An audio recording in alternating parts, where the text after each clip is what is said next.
puetaan tää sulle päälle ja käynnistetään kone, niin sieltä lähtee kaikki ilmat pois sisältä. Eli sut vakuumipakataan niin sanotusti. Okei. Joannan kanssa me lähdettiin tekemään yhdistelmähoitoa. Eli yhdistelmähoidossa me ollaan ensin ihopuvussa ja sen jälkeen sitten puolen tunnin pyöräily siellä ilmanpaineen vaihtelussa. Herra jästä, se on kuin olisi niinku mustekala. Tää on jotenkin, tää niinku kutittaa samaan aikaan, kun tää hieroo ja kuplii ja rentouttaa. Ja tää kyllä pitäisi ehdottomasti kaikki kokea. Tää on niin vaikea selittää, miltä tää tuntuu. Eli tämä puku toimii meillä alkulämmittelynä. Me aktivoidaan lymfanestakiertoa, mutta myös pumpataan verenkiertoa pintaan näillä ongelma-alueilla. Tää tuntuu niin hyvältä.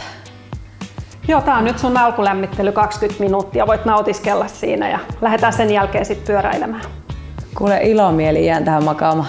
Hypoksissa käydään 12 kertaa ja käynnit on 3 kertaa viikossa. Ja me tarvitaan sitä aktivointia sinne nestekierrolle, verenkierrolle, jotta se meidän prosessi pysyy käynnissä. Me lähdetään seuraavaksi pyörään ja se on matalasykkeistä pyöräilyä, niin laitetaan sulle tää sykemittari. Okei, selvä.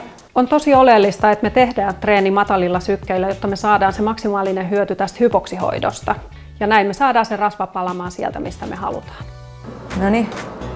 Hui! Miltä tuntuu nyt?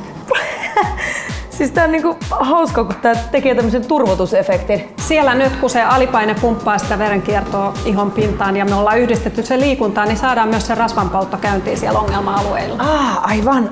Mitä mulle nyt siis tapahtuu tämän hoitojakson aikana? Sä kun oot tommonen sporttinen mimmi, niin sun palautuminen tulee nopeutumaan, sun iho sileentyy ja senttejä katoaa sun kropasta. Hypoksi toimii kaikilla.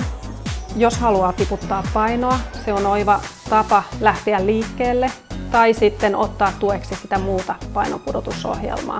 Jos taas urheilee ja kaipaa parempaa palautumista, niin hypoksi toimii siinä.